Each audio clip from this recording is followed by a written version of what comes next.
Hello, my name is Sarah Boyd, and I'm the president and founder of Operation Truth-Vaccination Exposure Research.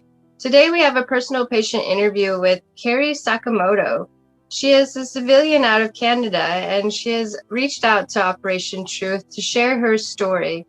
Welcome, Carrie. Thank you so much for joining us today. Please give us a little bit of information about yourself, who you are, where you grew up, and what made you decide to reach out to Operation Truth.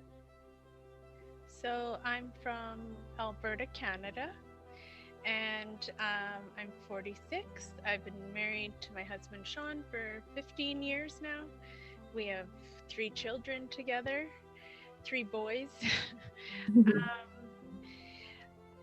We've lived on an acreage most of the 15 years that I've been down here in southern Alberta, and we've just recently moved to town.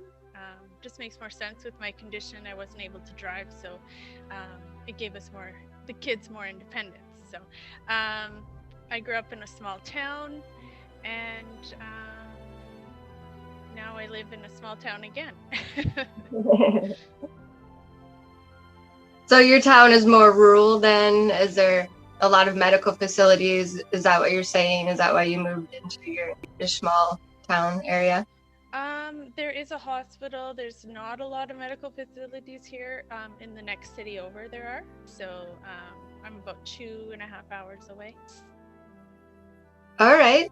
So what is it that you do for a career? I'm a stay-at-home mother. The hardest job of them all. Yeah. So what has been some of your medical challenges and the reason why you reached out to Operation Truth? Well, it'll be a year next weekend on June 18th that my life completely changed. And I guess I wanted to reach out and let people know that there are people like me who are being injured from these vaccines. There's people that are anti-vaccine and people that are for the vaccine. It's all stages, all ages of people. And I think the more that I can speak out about it, the more people I can find that are like me. I've actually seen a few people in the news with similar things lately. Oh, wow. So tell us a little bit about which vaccine that you got and injured you, and a little bit more of what injuries are you dealing with? So April 21st, 2021, I received AstraZeneca. Both my husband and I did because of our age group and where we were in Canada. That's what was offered. I've always had my vaccines. I'm the one who gets my flu shot every year. I've never had a reaction. Nobody I know has ever had a reaction. Honestly, hadn't really heard about it.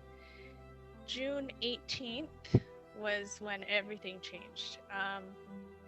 The week before, we were told that our age group was due for their second vaccine and that AstraZeneca was no longer available. So I had to choose between Pfizer or Moderna. I went to my family doctor and she said she didn't know enough about the vaccines to really give me her medical opinion, but that if it were her, not medical opinion, maybe the Pfizer would be the better one. So with some consideration, I booked my Pfizer. So June 18th, I got it with my husband. We both picked the same one. And we were both sick. By that evening, symptoms were starting to come on. Just the ones that I'd heard about on TV. Fever, some fatigue, body aches, general unwell feeling, upset stomach. But my husband was exactly the same. So I thought, this is what's supposed to happen. Everything's going as normal. I had 0 reaction with AstraZeneca. So I was kind of surprised that I had gotten sick from Pfizer, but I wasn't sure because I was mixing. So but I thought, well, my husband's doing it too, so here we go. About 7 days in, my husband started to get better, and I didn't. I started to get worse. Oh And no. I was very sick. I couldn't eat. My throat swelled, and I had tonsil stones on the right side. And I called my doctor, and at the time where I lived, if you had a sore throat or fever, any of that, they didn't want you to come in. So I did a phone video conference with her. She agreed with me. She figured it was tonsil stones from fever that I'd been having from the vaccine.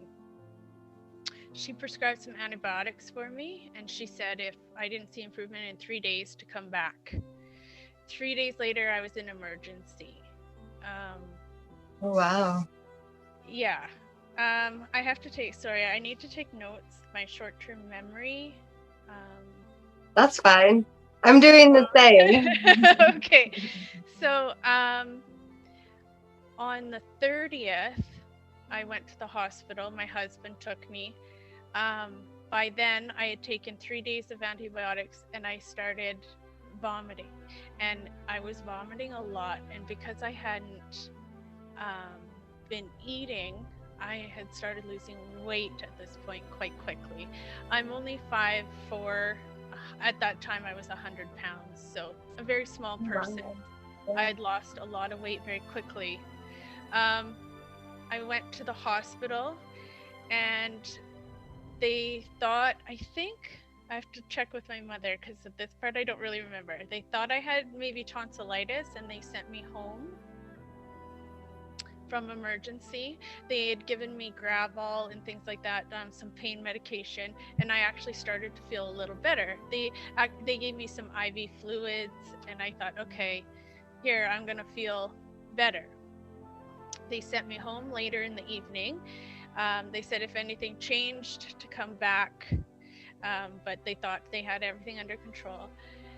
I went home, and that evening, after everything wore off, all the symptoms came back. I started vomiting again, but this time I had pain in my head. It felt like my head was on fire, is the only way that I can explain it. Oh no. My husband is very boisterous and demanding, and so I called my mom to take me to the hospital. I said, I have too much going on to deal with my husband and what's going on. On the way to the hospital, I said to my mom, I feel like my face is swelling. And when I looked in the side mirror, I could see my face starting to droop a little bit on the side. And I wondered if right away stroke, I thought. Yeah.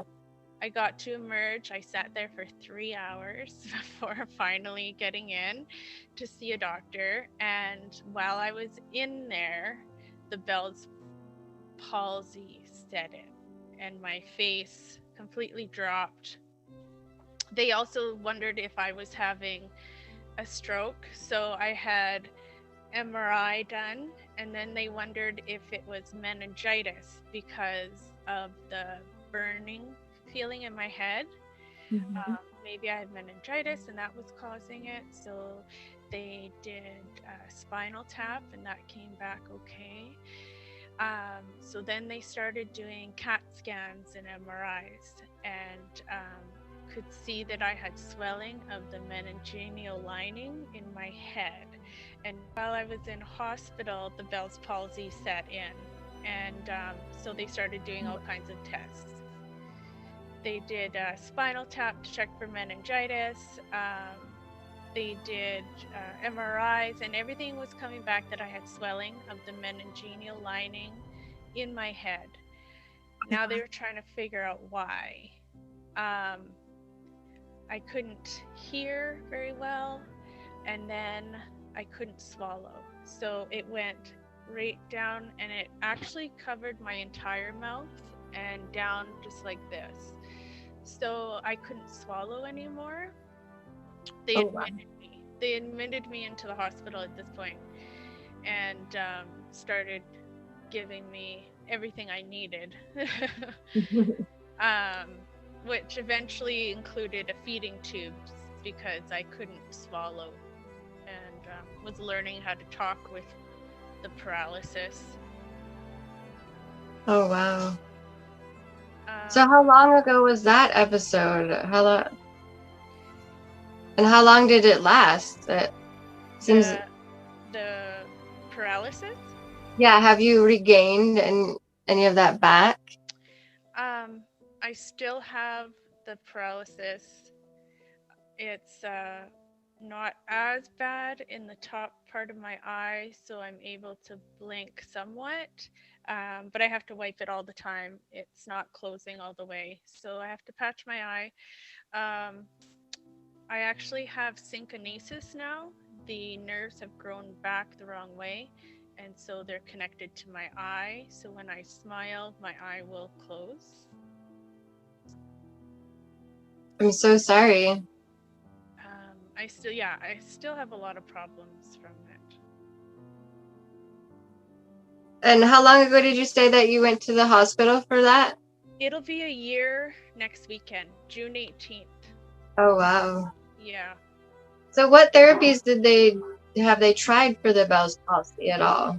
So when I was in hospital, the doctors decided, there was quite a big conference because they had actually never seen someone with full bloom's Bell's palsy in person. All the doctors I seen said they'd seen it in the medical books and they learned about it, but had never seen it this bad in a person. So I was on some conferences over Zoom, and I met a lot of doctors, and they all decided it was swelling from Pfizer that was happening, and it's still happening. So you have that in your actual records that the Pfizer vaccination has caused what you are seeing in the Bell's palsy and other medical challenges? Yes. So they have admitted that.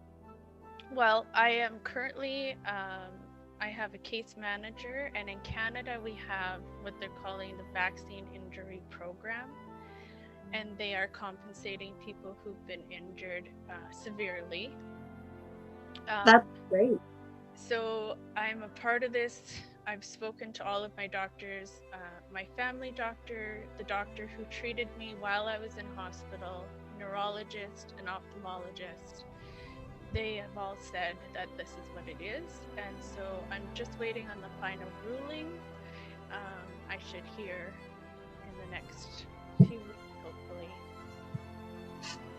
That's amazing. That will give me some more validation, not just compensation. Yeah, absolutely. I believe that is one of the most difficult challenges of any patient, especially a chronic illness patient that has been caused by any environmental toxic exposure, especially that of vaccine injury, because it's not well known in any community, especially the medical community. So with that being said, how has the support been in Canada for your injuries? And is the medical community supportive of your needs? Where I am, I've been very fortunate. I think it's because of the way it happened to me, the progression of how I got sick.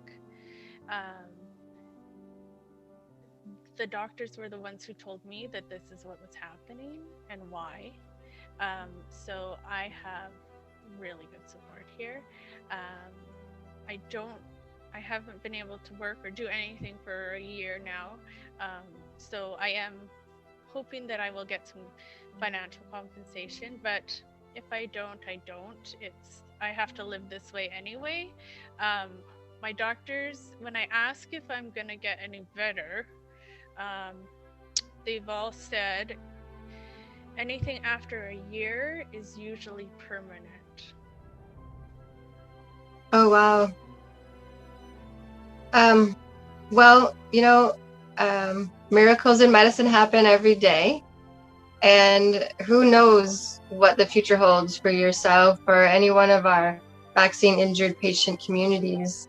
research is really what we need to determine how not only to decrease the possibility of vaccine injury, but how to treat vaccine injuries. And there's so many different types and how it affects every patient differently. It all comes down to that critical need of medical research.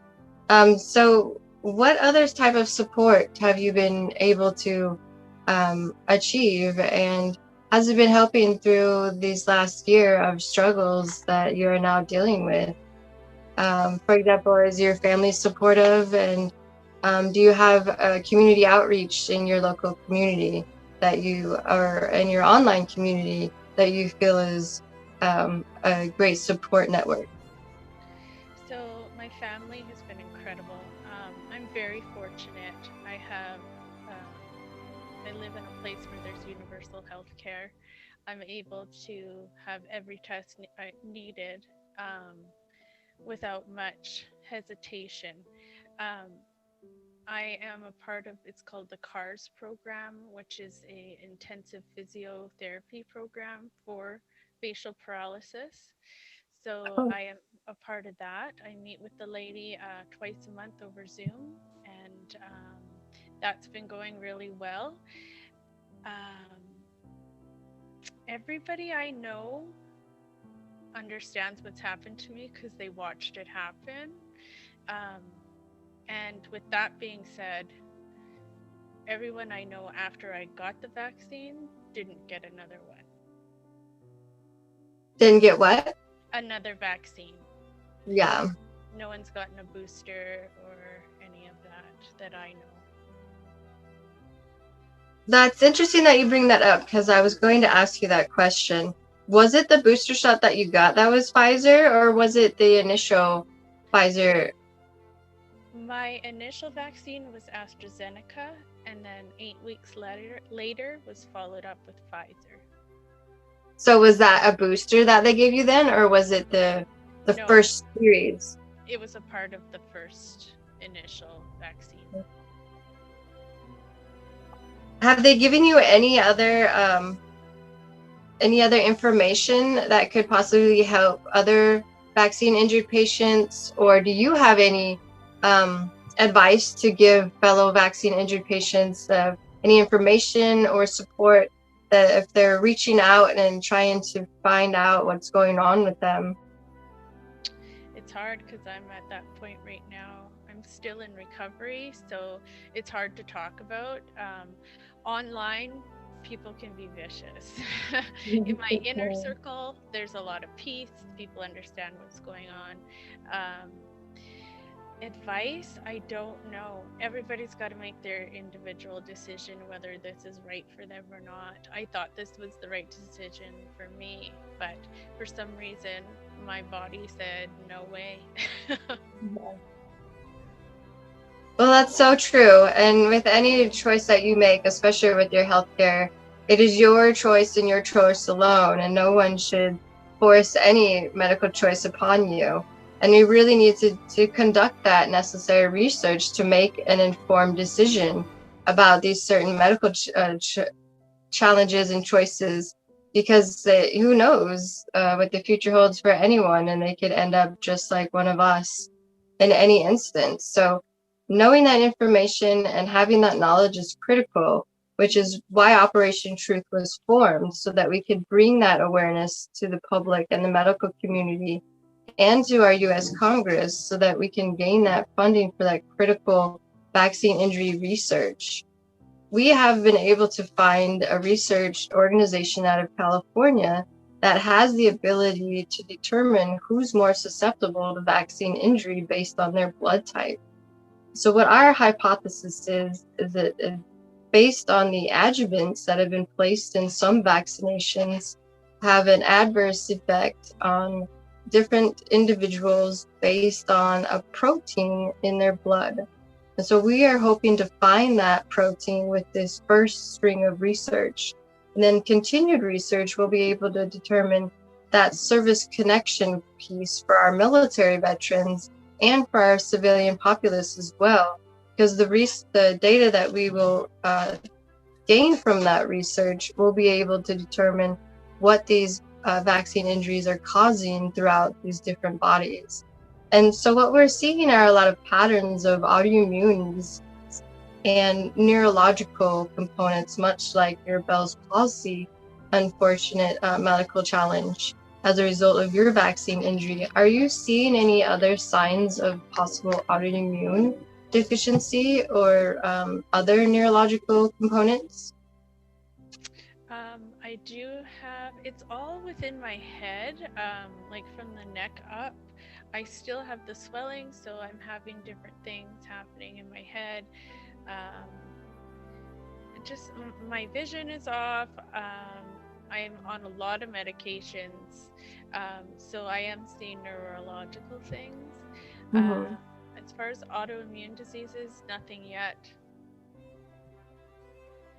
Did any of your medical community, did they tell you the possibilities of what could have caused that from the Pfizer vaccination?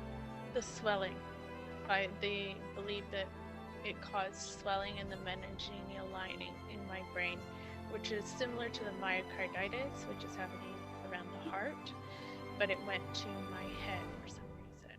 Did they I'm assuming they probably didn't get into specifics as to which part of the vaccination that they believe or a certain ingredient or anything to that nature? Did they? No, and I asked too. I wondered, and I still wonder if it was because it was mixed.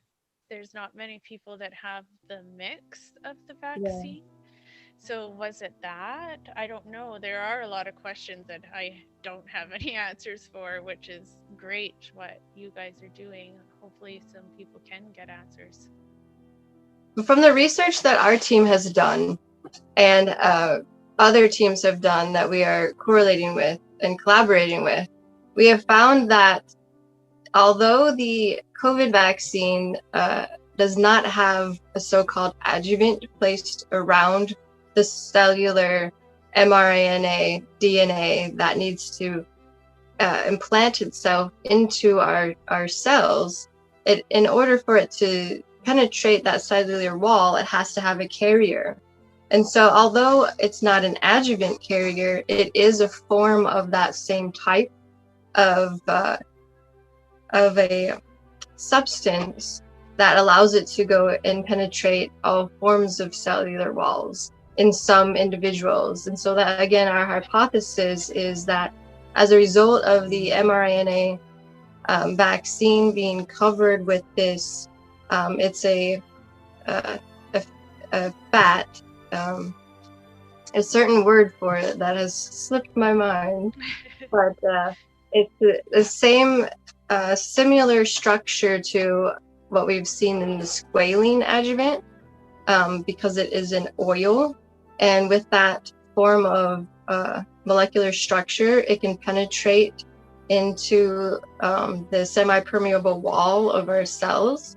And like I was stating earlier, in some individuals, they have that blood marker that could indicate why those cells are allowed to penetrate the blood-brain barrier.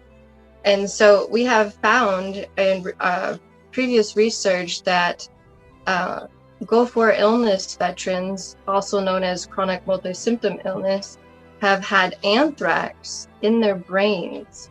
And the only way that this anthrax was received into their brains or brought into their brains was through the anthrax vaccine. And our hypothesis, again, for that is as a result of the adjuvant that was placed, some individuals have allowed that cellular structure to break through that blood-brain barrier, which it's not supposed to, because it can cause a lot of damage. And when you start damaging the central nervous system, it is very difficult to repair our nervous system. So thank you so much for everything that you've shared. And with this information, not only will you be helping our fellow vaccine injured patients and their families get through such a challenging and troubling medical case file, we will be able to use this information through in our video documentary and promote it, to bring awareness throughout our public online forum and at our U.S. congressional hearing in the future. So let's definitely stay in touch so that we can learn more about your medical path and the journey that you have started, and know that you have an ally in this fight. And myself and our fellow veterans have been fighting for our rights, for medical benefits and research for quite some time, several decades, since the 90s. So it is not an easy fight, and it is definitely an uphill battle with multiple closed doors. But because you have allowed yourself this vulnerability to share your story, we are going to make valuable change in the system for us all. So thank you so much, Carrie, for agreeing to share your story. And please stay in touch and let us know how your journey continues. I certainly will. It was very nice to meet you, and I hope this does help. Great. Thank you so much, Carrie. Thank you.